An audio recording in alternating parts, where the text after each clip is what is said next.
Today, House Republicans advance Trump's tax cut bill to a final vote. Hamas considers the peace proposal President Trump says Israel has agreed to. And US aid cuts in the Democratic Republic of Congo leave rape survivors with more suffering.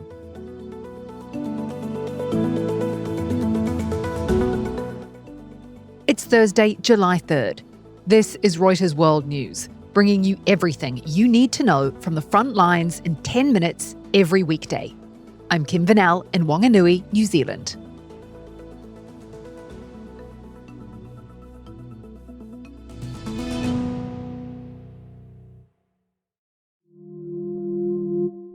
Republicans in the House of Representatives have advanced US President Donald Trump's massive tax cut and spending bill toward a final yes or no vote, appearing to overcome internal party divisions over its cost. Speaker Mike Johnson says the final vote will come by around 8 a.m. Eastern. Andy Sullivan is in Washington. So President Trump is clearly the leader of the party. He clearly has a lot of support and respect among Republicans. But at the end of the day, they control both the House and the Senate by very narrow margins. So they have very little room for error. Now, recall when it passed the Senate on Tuesday, J.D. Vance had to come in as vice president and cast the tie-breaking vote. Otherwise, it would have failed. I would not be surprised if House Republicans stay at this, keep twisting arms, maybe make a few tweaks here or there. But recall that this is a party that before Trump returned to office really struggled to get the basics done in Congress. With a narrow 220 to 212 majority, Republicans can afford no more than 3 defections to get a final bill passed. Democrats are united in opposition to the bill, saying that its tax breaks disproportionately benefit the wealthy, while cutting services that lower and middle-income Americans rely on.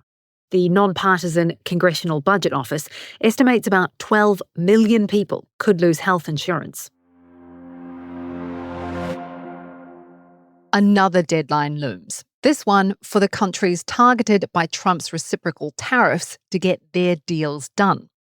Trump has announced the US has struck a trade deal with Vietnam, which includes a 20% tariff on exports to the US. It puts a much higher 40% levy on transshipments through third countries, aimed at products largely made in China and then labelled made in Vietnam. Negotiations are also underway for an agreement with India. The deadline for all trade deals is July 9th. The S&P 500 and the Nasdaq closed at record highs on the back of that trade deal with Vietnam. But whether that buoyant mood on Wall Street lasts could depend on a key jobs report out later today. President Trump will be watching too. Carmel Crimmins is here with more. The significance of that US payrolls report is that it could be the deciding factor in whether or not we get an interest rate cut later this month. Economists expect the data to show the labour market slowing further in June, but not at a rate fast enough to get the Fed to cut. So if the figures confirm that view, it's likely to heap further pressure on Fed Chair Jerome Powell. Trump has made it clear he wants him to cut borrowing costs, and he's calling for Powell to resign. He's repeated that call this week, and he's made clear that he's considering options to replace Powell, whose term as chair runs out in May.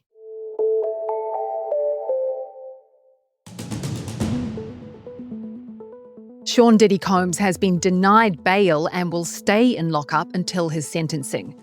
Combs was acquitted on charges of racketeering and sex trafficking, but has been found guilty of 2 lesser prostitution-related offences. Combs faces up to 10 years in prison on each of those counts.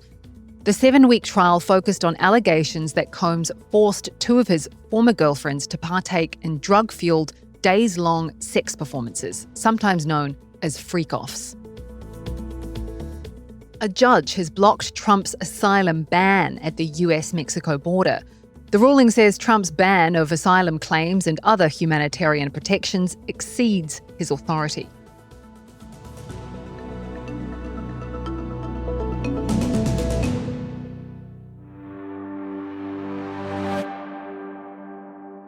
To Gaza now, where Hamas is considering what President Trump is calling a final ceasefire proposal.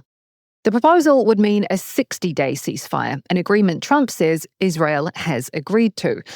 But the long-held sticking point remains. Hamas wants Israel to pull out from the enclave, while Israeli Prime Minister Benjamin Netanyahu has reiterated his stance that Hamas must be eliminated, telling an audience that there will not be a, quote, Hamastan. A source close to Hamas said its leaders were expected to debate the proposal and seek clarifications from mediators before giving an official response. Alexander Cornwell is our senior correspondent for Israel and the Palestinian territories.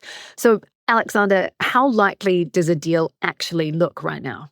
So, throughout the war, Israel has repeatedly said that Hamas must have no future role in governing Gaza and lay down its weapons. Hamas, which has ruled Gaza for nearly 2 decades, but now really only controls parts of the territory after nearly 2 years of war with Israel, has said that it's prepared to step down from governing, but it's so far refused to discuss disarmament.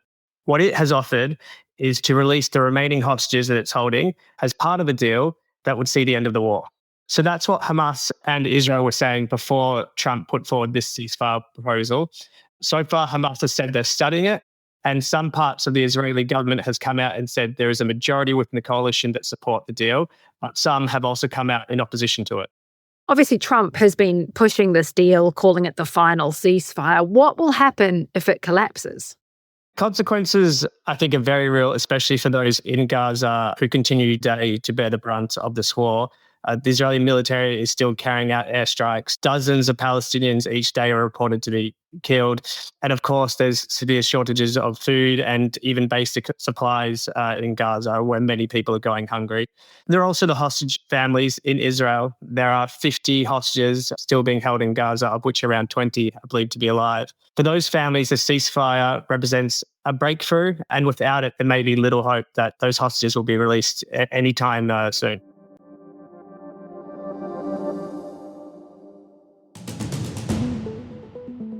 The US is pausing some critical weapons shipments to Ukraine. Authorities in Kyiv are concerned that the move will weaken its ability to defend against intensifying airstrikes. Officials say the military aid is vital to defend against Russian attacks, and any halt will embolden Russia. Greek firefighters are trying to tame a wildfire on the island of Crete. Strong winds are fanning the flames, and residents of some areas have been evacuated. A local TV station reports that some homes have been damaged.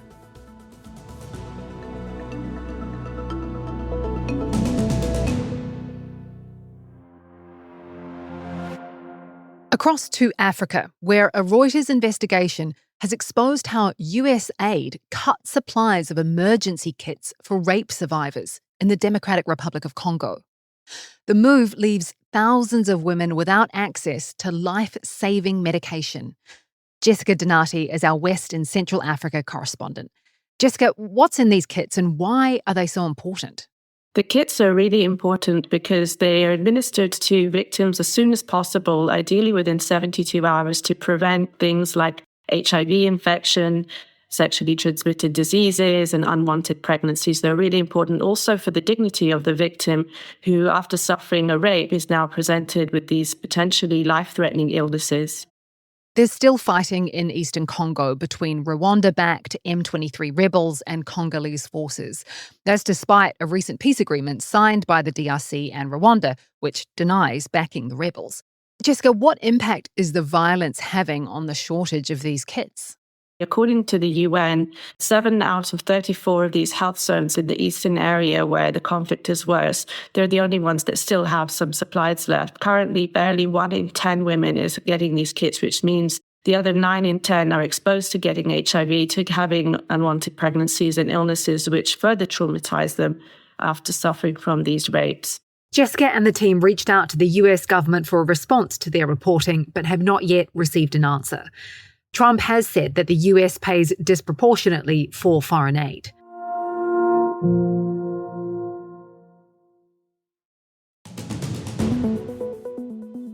And for today's recommended read, a photo essay of how 6 months after the LA wildfires, some residents are adjusting to a new life of sleeping in their recreational vehicles, often surrounded by empty lots that were once the site of family homes. You can find out more by following the link in the pod description. For more on any of the stories from today, check out Reuters.com or the Reuters app. And don't forget to follow us on your favourite podcast player. We'll be back tomorrow with our daily headline show.